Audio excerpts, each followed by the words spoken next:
time in this country, a long time ago, when reading wasn't just for fags, and neither was writing. People wrote books and movies that had stories, so you cared whose ass it was and why it was farting, and I believe that time can come again. Welcome back to the Think Liberty podcast. I'm Caitlin Cloven, and this is episode 67.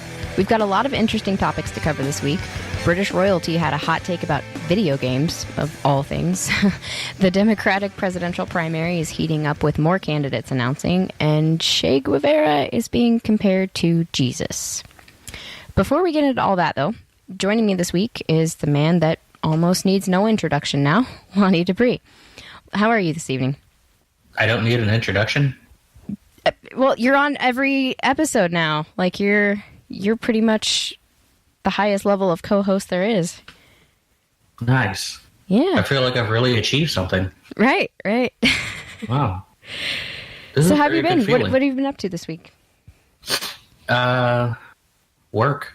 I've actually been working a lot compared to before.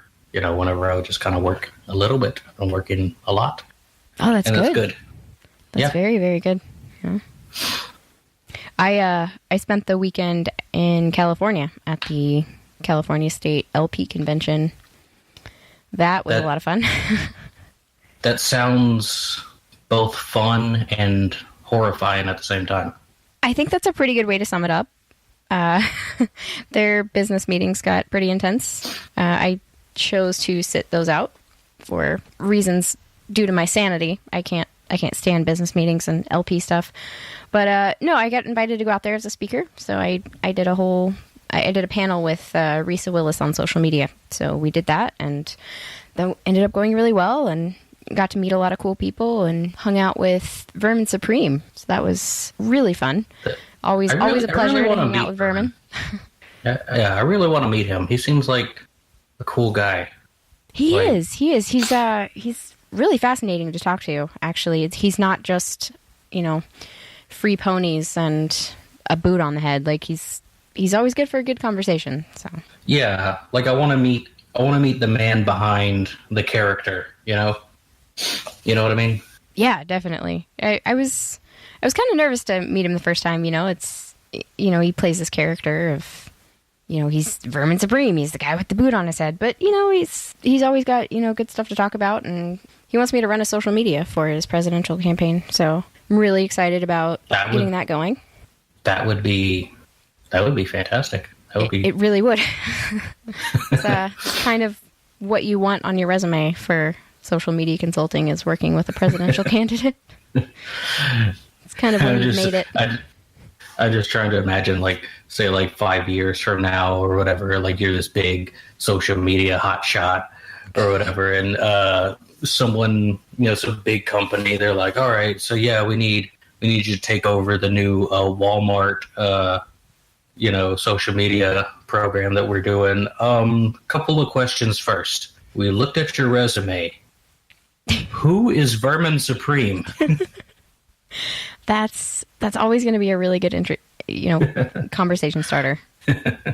No, it was good. It was a really fun weekend. So getting right into it, Cory Booker is introducing a Senate bill on slavery reparations. Yeah, he introduced a bill on Monday that would study the possibility of reparations for descendants of slaves, embracing a push that recently has caught the interest of fellow 2020 Democratic presidential candidates. There's a ton of candidates now that are kind of getting behind the whole reparations thing, and it's kind of scary because you don't know how they're going to get into it. Like, how do you determine everyone's genetic makeup? Like, you're going to have people that have 10% of former slaves, or you know what I mean? Like, how do you even go about doing that fairly? Right. I mean, if I look at my genetics, I mean, there's sub-Saharan African. Does that mean that somewhere along the line I could be descendant of a slave? Yeah, I don't know. He said that this bill is a way of addressing head-on the persistence of racism, white supremacy, and implicit racial bias in our country. It will bring together the best minds to study the issue and propose solutions that will finally begin to right the economic scales of past harms and make sure we are a country where all dignity and humanity is affirmed. Okay, I have an issue with him talking about, the whole white supremacy and, righting the past harms and economic pressures that have been put on minority communities. A lot of the things that are pressuring minority communities are these democratic policies. Yeah. Redlining, for one, that was a democratic policy. Minimum wage, that hurts minority communities. That's a democratic policy. And then they just keep pushing this stuff. And then thinking reparations are going to be the end all be all. And it's funny, actually, the critics who are, going against us, even the Democratic critics, are claiming that such a move could cost several $1 trillion without solving the issue of racism. And I actually completely agree. Like, racism is an issue, sure. But just giving people a check and saying, oh yeah, sorry about slavery, now we're totally good, it's an empty promise. Right.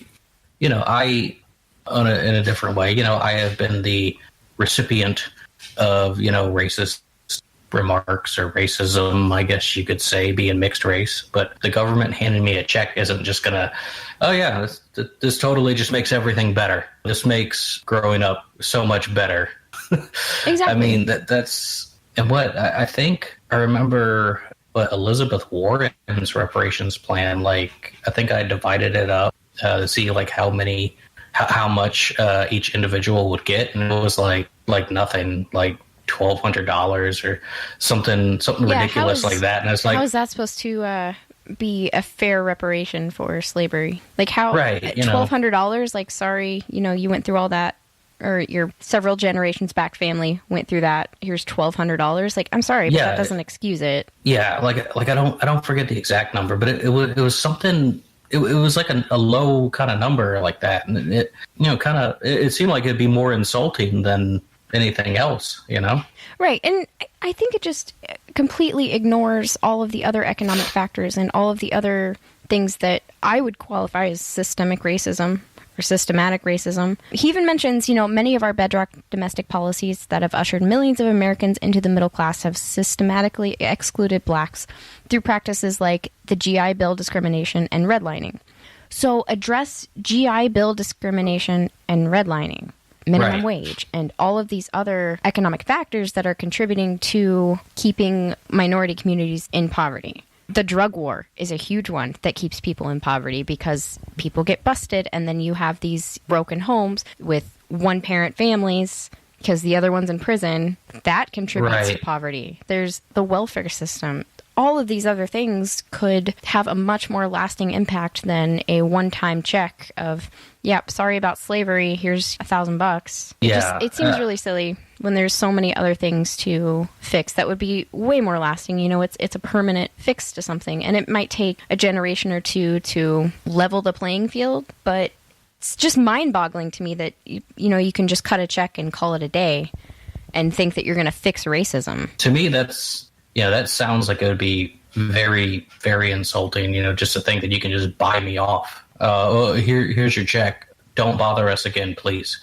Right. It's very dismissive. Yeah, because there's still going to be issues, with racism and stuff like that. Whenever people bring it up, I mean, what are they going to be like? Well, wait, hold on. We did the reparations thing. We're supposed to be good. Everything's fine now. Yeah, and that's kind of another unforeseen consequence that I think is going to happen is every time a person of color brings up an issue about things that people of color are going through, a lot of the people on the right or the people who are opposed to fixing these things are going to be like, yeah, well, you got your check, so you're totally fine now. Like, the playing field's been leveled, you're fine, instead of listening to people. So you're not fixing racism. You're going to raise racial tension because people are going to feel ignored. Yeah, exactly. Yeah, just like what happens, whenever, because, I mean, if we're being honest, I mean, if you look at, typically who is mostly the poor that's on welfare, inner cities, lots of non-white people, I guess you could say. Mm-hmm. And if you ask me, maybe this is just me, but I think it was designed that way to purposely do it that way. But yeah, there's already that kind of attitude where people bring up issues and, oh, well, y'all have y'all's food stamps and y'all got, off off of my taxes and, all this kind of stuff. People already do that. And then now you add a reparations check. Exactly. I think that doesn't just make help everything the whole worse. Us versus them thing. But, that's kind of par for the course with Democrats. They think these one-time policies or these things that are designed to help minority communities end up hurting them more than helping. Yeah, it's more of the same. We'll just throw money at it. We'll spend money, and that'll fix it. We just need more money. It's the same. It's the same thing that they do for literally every problem. Right, and it is kind of scary to see how many people are supporting a version of reparations among the Democratic presidential contenders. You have Kamala Harris out of California, Elizabeth Warren, Bernie Sanders, of course, the former San Antonio mayor Julian Castro. You have, I don't know how to say this dude's last name. It's the Indiana mayor, Pete Buttigieg. I have no idea for saying that wrong. And then you got I thought it was Buttigieg, so maybe that's mine it. sounds even worse. You got Beto, and then Tulsi Gabbard out of Hawaii, and Andrew Yang, of course, because you can't have a conversation about Democratic presidential contenders without Andrew Yang. But he also supports it. Yeah. It's kind of scary to see how many of them are jumping behind this, because if Trump loses, one of these people are going to win, and we're going to have to deal with this, whether we like it or not. So, in Kamala Harris's reparations plan, does she offer reparations for all the people that she put in jail? Drug offenses? Right? Like, why can't they address that? I'm really hoping she doesn't get the nomination, because she has such a horrible track record as, Attorney General and whatever other position she held. She has a really bad track record. So I'm hoping that kind of gets her out of the running because of how she has treated minority communities. And now she's trying to be a champion for minorities, even though she locked them up for 20 years. Yeah. Moving on from that, because we could probably talk about Democratic bullshit forever. Prince Harry wants to ban Fortnite. Just another example of why the monarchy is completely irrelevant. So why don't you tell us more about that? That one's very, very interesting. So dude got up at a West London YMCA, is where he was speaking or whatever. He thinks that games, I don't know if it's just Fortnite or it's most video games, but he specifically mentioned Fortnite. That game shouldn't be allowed. Where is the benefit of having it in your household? Prince Harry told reporters at the event, according to the BBC. He added that he thinks Fortnite is too addictive, especially for young players. Quote, it's created to addict, an addiction to keep you in front of a computer for as long as possible. It's so irresponsible. If anyone doesn't know what Fortnite is by now, I don't know how you can't possibly know what Fortnite is. It's a battle royale kind of game. There's all kinds of players against each other, and they have to build forts, basically, and while killing off other players until last person standing. I'm 30. I'm far too old to play Fortnite. I tried watching a nephew of mine play it, and I didn't understand it at all. I'm from Halo and Call of Duty as far as shooters go, and those are just shooting. I didn't have to build stuff at the same time. If anything, if they're going to ban anything Fortnite related, it should be the dances, because those dances that the kids do are terrible. So oh my god, you can't go anywhere without seeing kids do Fortnite dances. It's so ridiculous. Some kid. We're at a Halloween event. It was put on by some church. It was free for anyone to come and do like the little games and play the little jumpy things that they had. It was a nice little event that this church put on. And some kid flossed into my daughter, and I already hate Fortnite dances to begin with, and I'm just yelling at this kid for Fortnite dancing into my kid. And what's funny is that none of the other adults around me were like, hey, calm down, man.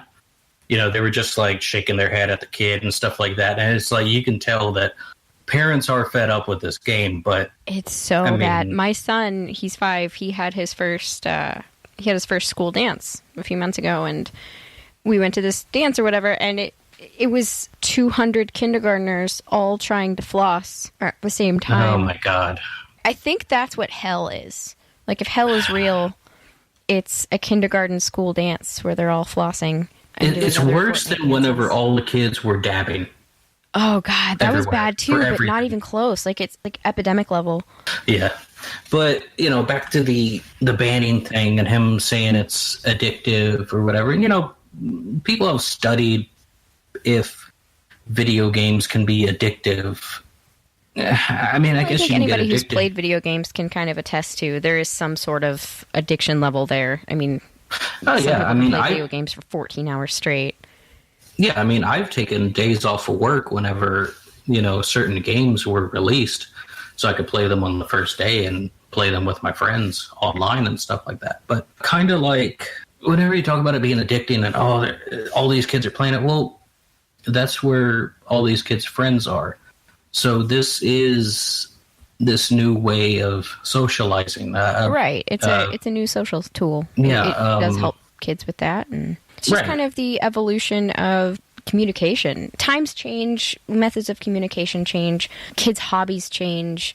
It's just, I think it's a good and thing because it kids does still play teach outside. kids, That's the funny thing. Kids still play outside. They still play sports. They still do all these things, and they play video Right. games too. Yeah, it's not it's not this horrible thing that's, ruining children. Like they're learning different skills. But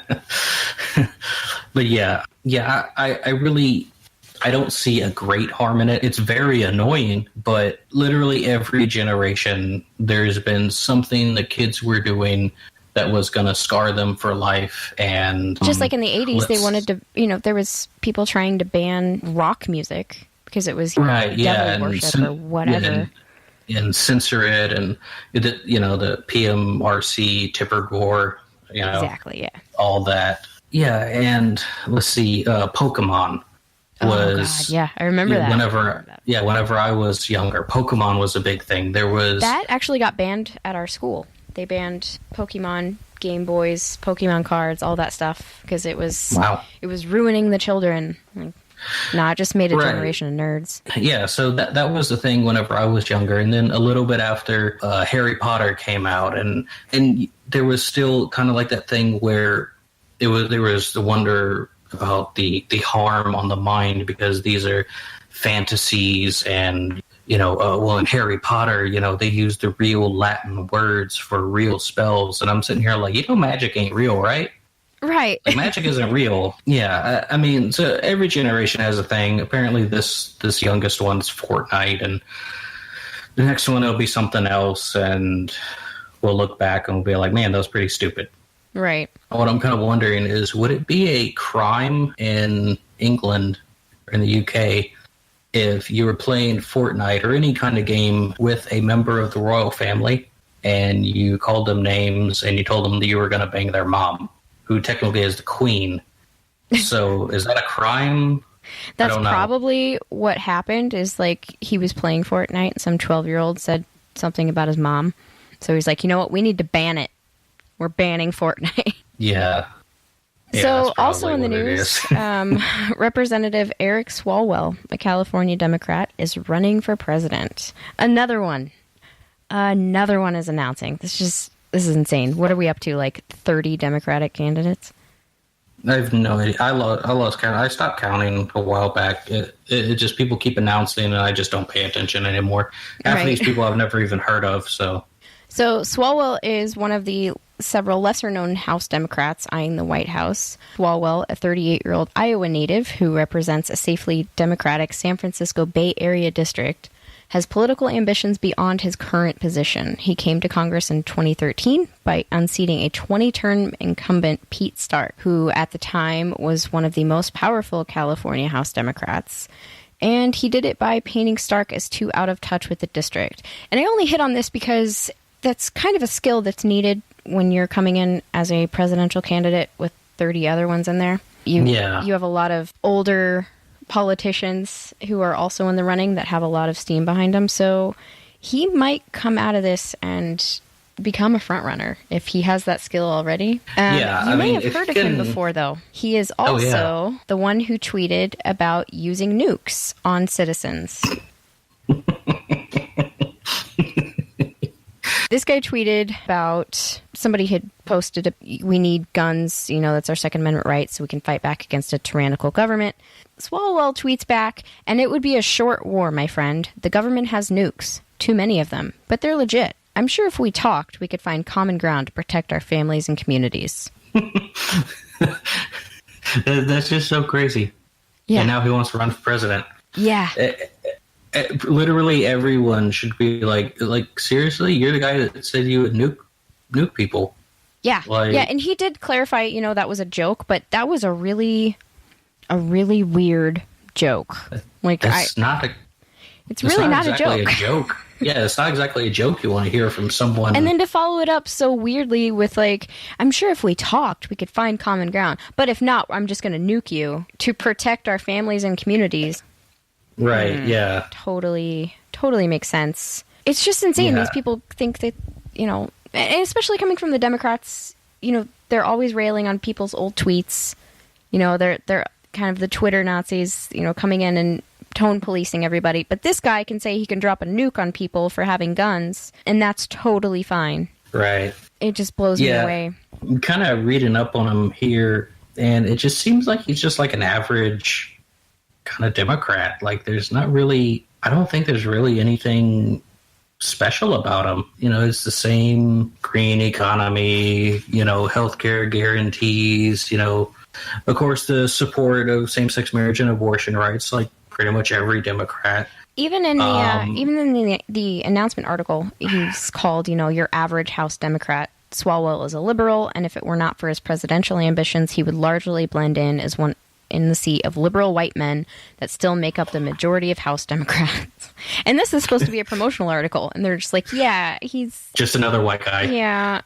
Just some white guy that's, I don't know. He said he's running for president. I guess, I don't know. Here's his article. Whatever. Read it or don't. We don't care. Yeah. Platform is he champions the green economy and a healthcare guarantee. Yeah. He said he supports the broad principles of the Green New Deal, which you can tell he's never read it because there are no principles of the Green New Deal, saying it's important to reorient jobs away from fossil fuels, and he thinks gun violence prevention should be a more prominent issue. So every other Democrat. Yeah. He has suggested a federal buyback and a ban of semi-automatic weapons. He holds the almost expected progressive beliefs around same-sex marriage and abortion rights. There's really nothing that sets him aside except the federal buyback for weapons. That's not good. We did that in Australia, and it really didn't help things. That's going to be fun. But yeah, this is the guy who said he was going to nuke citizens is now running for president. So let's make sure we meme the hell out of him and get him tossed. Yeah, hopefully we can get some of these Twitter police to bring up, bruh, you really said you were going to nuke people? That's not very environmental, Right. Mr. How's that for Mr. the Green New Deal? It's nuke people. So speaking of ridiculous things people have said, you found an article about a UCLA speaker. Yeah, I stumbled upon this while, just looking for things to talk about, and it was so crazy that we had to let y'all know about it. A UCLA speaker compared Che Guevara to Jesus Christ. Now, I know what you're thinking. Okay, so what's the reasoning behind this? This is just... It's one of the most ridiculous things I've ever heard. I know you're thinking, maybe, he's saying, he's a savior. No, this dude, the presentation was called Jesu Christo, the fusion in image and word of Che Guevara and Jesus Christ. He depicted him as a quasi-divine cosmic force. I don't even know where to begin there. Yeah, more quotes here. Che Guevara, once the epitome of armed struggle, has evolved to an avatar of justice, peace, and love, as Jesus always was, but no longer is exclusively. Yeah. What? In justice, his... peace, and love, except for the gay people he had killed or anyone who disagreed with him. The black people. Anyone. Come on. Yeah. In his talk at UCLA... he compared the crucifixion of Jesus as leader of an armed guerrilla struggle against Rome. I mean, I know we really only have the Bible to go off of as far as a historical account, but I don't think there is exactly an armed guerrilla struggle against Rome. Yeah, I'm thinking that's not really a fair comparison. Yeah, because he Pretty sure compared Jesus the was crucifixion. adamantly a pacifist. Yeah, he compared the crucifixion with the execution of Shay. Wow. How deluded do you have to be? Like, how far down the socialist rabbit hole do you have to be to start making these weird comparisons? It gets Shay better. was a shithead. Yeah, he displayed works of art of Guevara wearing a crown of thorns, another of him wearing a halo, and another with the Virgin Mary. I mean, he's done, similar talks at other places before. Let's see. Most of the audience expressed admiration for Guevara, who has become a romantic figure for many around the world, to the anger of many others who say he delighted in bloodshed. Because he kind of did. He was never shy about his propensity to kill. Comparisons of him to Christ emerged after his corpse was put on display. Did they exhume this dude and just put his corpse on display, for real? I believe so. Wow. Yes. That's crazy. They said he looked like Christ, said Susanna something, as she told The Guardian in a 2017 interview. She had helped wash the blood off of his corpse. People still pray to Saint Ernesto. They say he grants miracles. I don't know what to say to that. I mean, what? I don't know. It's just really scary when people like this, people like Shay, get this strange hero worship when they were in fact murderous dictators. Yeah, and this seems to be actual worship. Yeah, because the comparison it's not even exaggeration to Jesus, actually worshipped. And apparently people legit praying to his corpse. I grew up Catholic, and I find this odd. Yeah, that was just one headline that you can't really scroll by. That's when you have to dive into it a little bit. Wait, what? Yeah, I read it and I was like, we have to talk about this one because This is just crazy. Another one that I couldn't help not scrolling by was Bernie Sanders. I don't support open borders. What? When it's the most revolutionary socialist position, and not even just a socialist position, this is a pretty hard line in a lot of libertarian spaces too. It's a party position for the Libertarian Party. But when it's a lot of progressive socialists who are throwing all their support behind Bernie and saying that, open borders is the only humanitarian response, it kind of comes as a shock. Yeah. So Sanders, an independent senator from Vermont and self-described democratic socialist, told an audience member at a campaign stop in Oskaloosa, Iowa, that he was mistaken in suggesting Sanders supports open borders. I'm afraid you may be getting your information wrong. That's not my view. What we need is a comprehensive immigration reform. If you open the borders, my God, there's a lot of poverty in this world, and you're going to have people from all over the world, and I don't think that's something that we can do at this point. Can't do it, so that's not my position. And he goes on, which this is where it really gets me. Sanders said an open border policy was a Koch brothers proposal. It's a right-wing proposal which says essentially there is no United States. It would make everybody in America poorer. You're doing away with the concept of a nation-state, and I don't think there's any country in the world that believes in that. If you believe in a nation-state or in a country that called the United States or UK or Denmark or any other country, you have an obligation, in my view, to do everything we can to help poor people. What right-wing people in this country would love is an open border policy. Bring in all kinds of people, work for $2 or $3 an hour. That would be great for them. I don't believe in that. What? What right-wing people in this country would love is an open border policy. Where has he been? People on the right are staunchly closed borders or increased border security. They want to build a fucking wall, for God's sake. I mean, unless he's talking about, right libertarians, I guess, as opposed to left libertarians. I mean, he did mention the Koch brothers, and they kind of get shafted with the whole libertarian policy, but...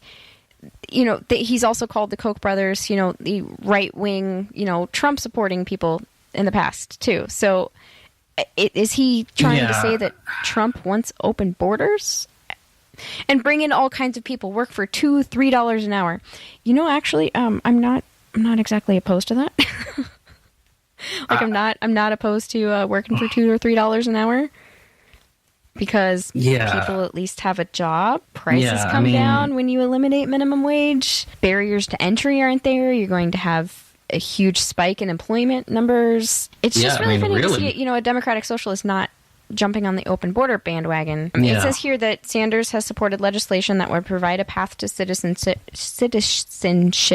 for children brought to the United States illegally by their parents, but he faced criticism during the 2016 campaign for opposing an immigration overhaul bill in 2007. He warned then that the bill would lead to lower wages for lower income workers. Now, if you read history a little bit, most socialists like closed borders so they can keep people in. I mean, you look at the Berlin Wall, which was not built by Hitler, by the way.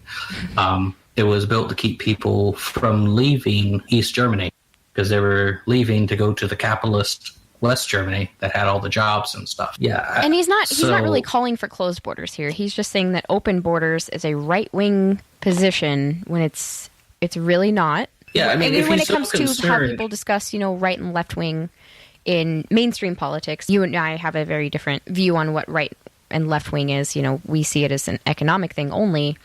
It's very different when you get into mainstream political discussion. And for him to call it a right wing view is just ridiculous to me. Yeah, I guess unless he's thinking of right and left in the way that we do with economics strictly.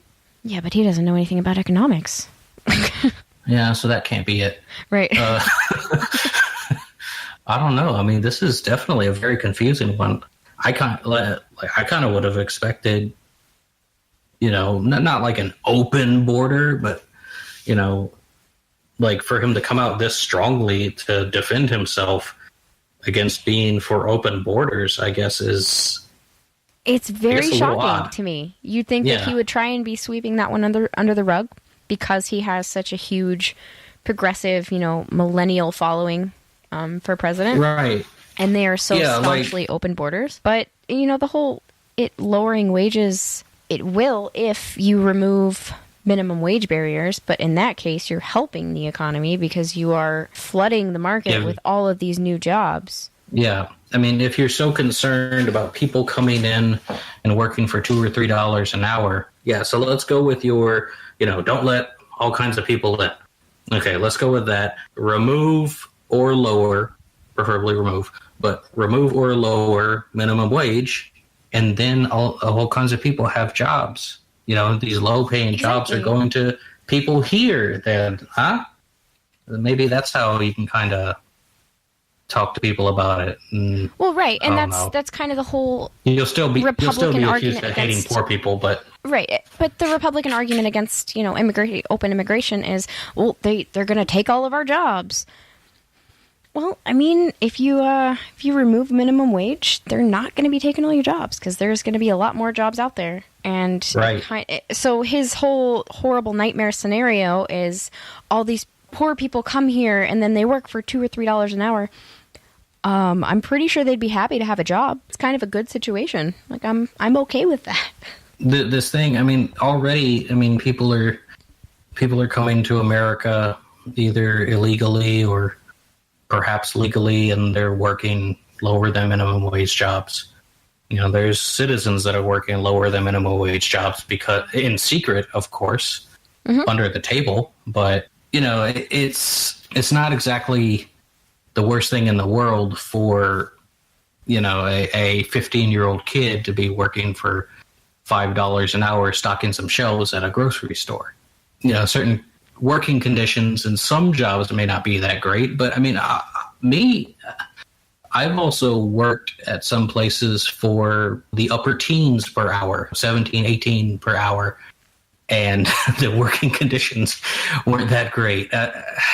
It's, I think a lot of the fears people have about no minimum wage are, there's going to be some crappy bosses, but there's crappy bosses now.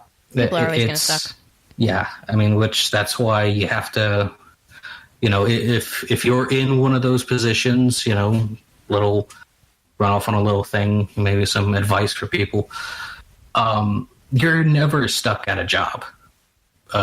You really are never stuck at a job. You may feel like you're stuck at a job, but you can work on your resume a little bit. Maybe it doesn't have very much on it, or maybe it's not so great, but somebody is going to hire you, and you can move into a better place. Some people feel stuck, and that might be, legitimate, but removing a lot of barriers to entry, removing minimum wage, removing all of these licensing fees for starting your own business, restrictions on online businesses, stuff like that really contributes to it. So it's not, but it's not like immigration. I just kind of wanted to say like a little thing where, it's just because I felt like I was stuck at a job, and then I realized that I actually wasn't, because some good friend of mine told me that you're never stuck anywhere. It kind of came up. I kind of went on a little thing, whatever.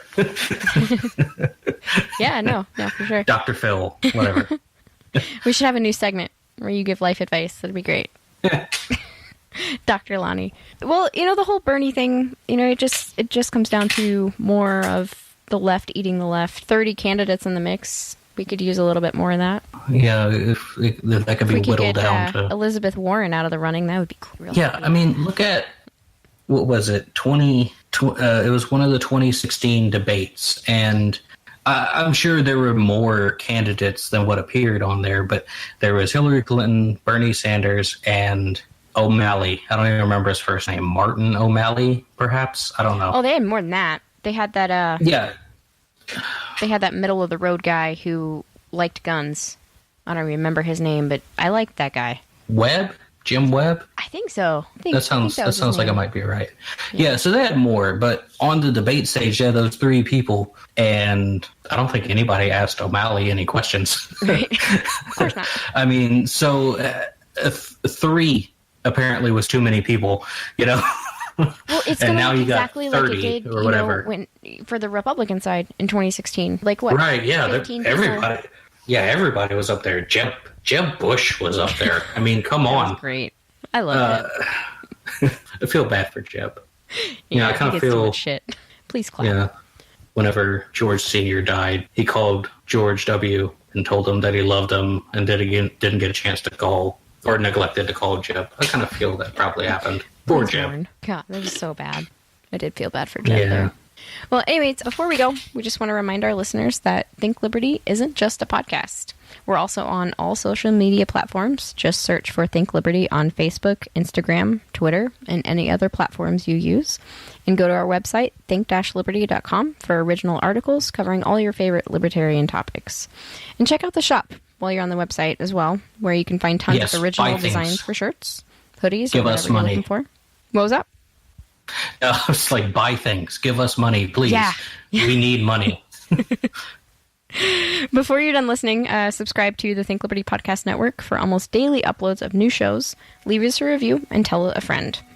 I appreciate everyone's time this week, and whether you like it or not, we'll probably be back next week.